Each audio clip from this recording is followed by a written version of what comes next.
I'll make my comments about my background a little bit brief. A lot of you know I'm a military brat, and that after the military, when my mother left, we had a humble beginning, and we struggled a great deal financially. So my mother worked 2 jobs, making $5.15 an hour. I had a job, and so did my sister. And those experiences, either being in the military and being a military family moving around, or being in, a small town, or just being able to constantly readjust, really taught me what community means. First of all, it doesn't have any, it has no demographic. Community can create itself and recreate itself constantly. And that's what I love about this community. I chose to be here, and I choose to serve it. And I'm so happy to, again, try to be a representative for this community. When I and my friends got together and we saw the needs with our neighbors in East Boston, we decided together to form a community to serve our community. And that's why we opened up the East Boston Community Soup Kitchen. Since September, we have not missed a Tuesday, and we serve 100 people every Tuesday, 2 hot meals.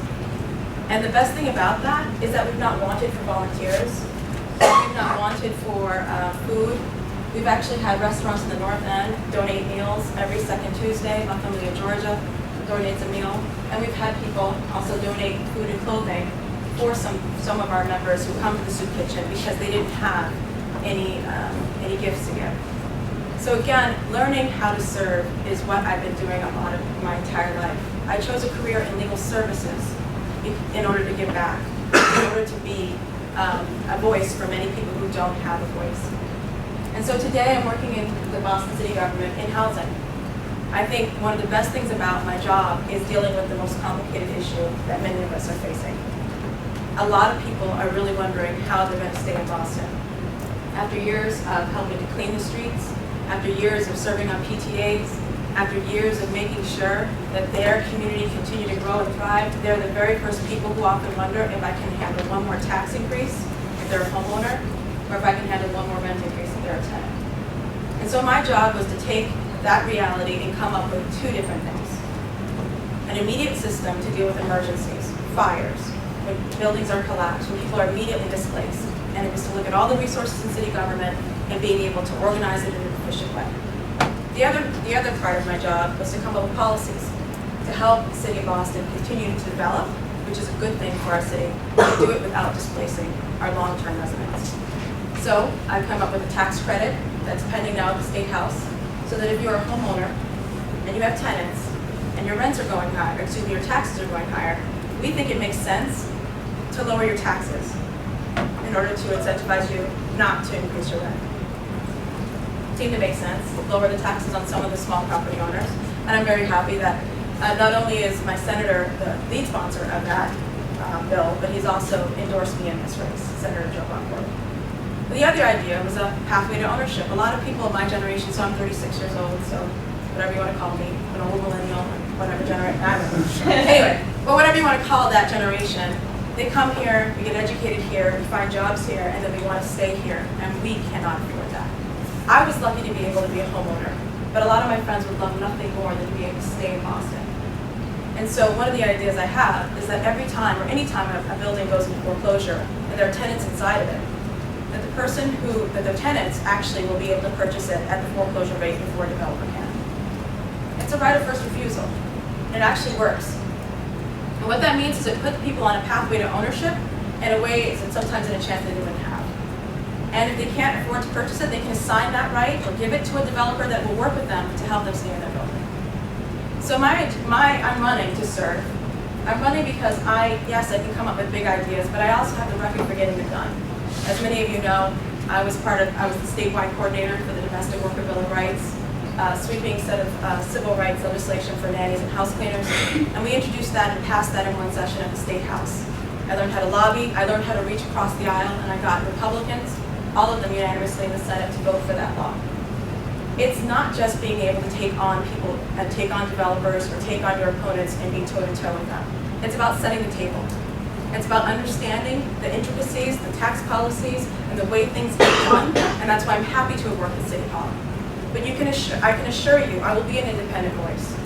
I will not be anyone's yes woman, and I will always be accessible by the community. Whatever language you speak, but also, even if we disagree, I think I want you to know more than anything, I serve all, and I'm accessible by all.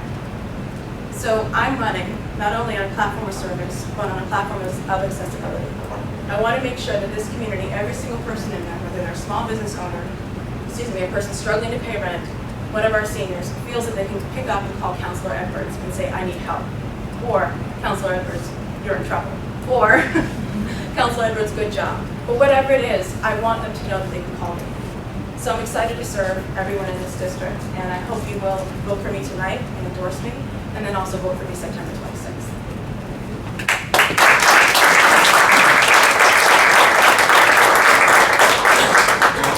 First question, you talked a lot about housing and your work on housing.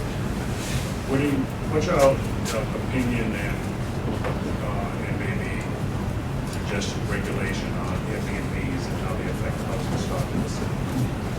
Did everyone hear that question? It was about Airbnbs. So that was one of our biggest challenges, actually. And I actually support, I think it was Sala Martina's idea to come up with a balanced approach. For those people who are trying to pay their bills and do need that extra side income, the Airbnb proposal he had balanced it, allowed them to have one unit that was an Airbnb in the home that they were owner occupied. What I'm completely against are folks buying up a multifamily and then Airbnb every single unit and then just making a ridiculous profit that a lot of us could never pay and rent, and really running an underground hotel. And so that that is something I just didn't think I'm opposed to.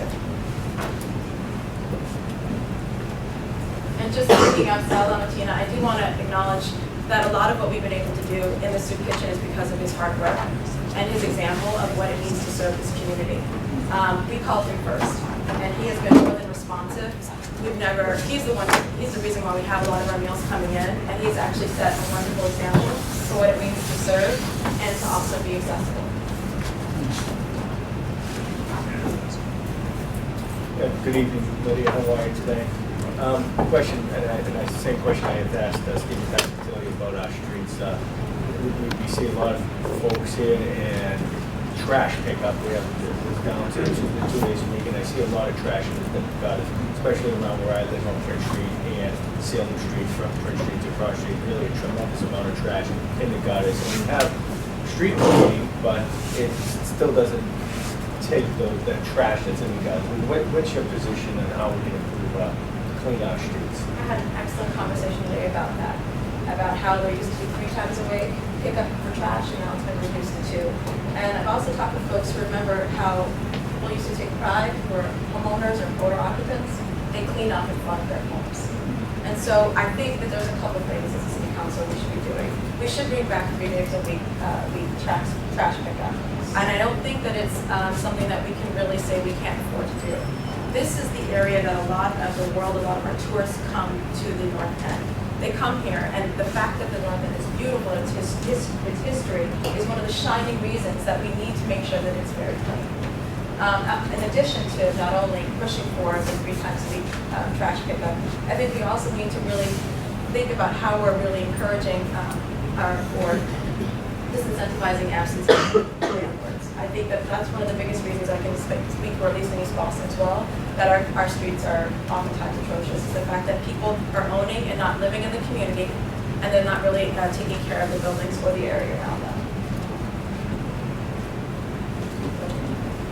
I asked the same question that I asked Steve Pasquintilli, and that's again, of course, parking. Yeah. Parking is horrible here in the North End. And our concern, and I can speak for my neighbors, as I said earlier, very concerned about parking spaces that were there for residential purposes, now been taken away and are occupied by zip cars. I mean, maybe in private garages, how do you feel, what's your opinion? My opinion is that parking in residential areas should be for the residents. There should be a very firm policy that favors residents being able to basically move around their city. I think if anything, it's a quality of life issue, being able to move your car, how to go to work and come home, and you should be circulating around the entire area. I think that we should be planning better, and if you want to pay for parking in the North End, it should be for those folks who don't live in the North End, to go to those parking garages, park some cars over there, to make sure that we're prioritizing the residents overnight, and I think we should have more enforcement. the burdens of parking shouldn't be on the residents essentially, should be on their tourists and our folks who just coming to visit. So I would like to really push for a pilot program where we look at about overnight parking passes. I do know in East Boston, some folks would like to have some visitors come, and I do know it's worked in some other parts of Cambridge. But again, I really want to make sure that the burden of parking is not on the residents. Anyone else?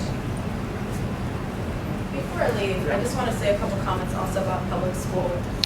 We brought them up, several people brought them up tonight, and I'm really happy to announce that I'm the educators candidate that the Boston Teachers Union has endorsed me.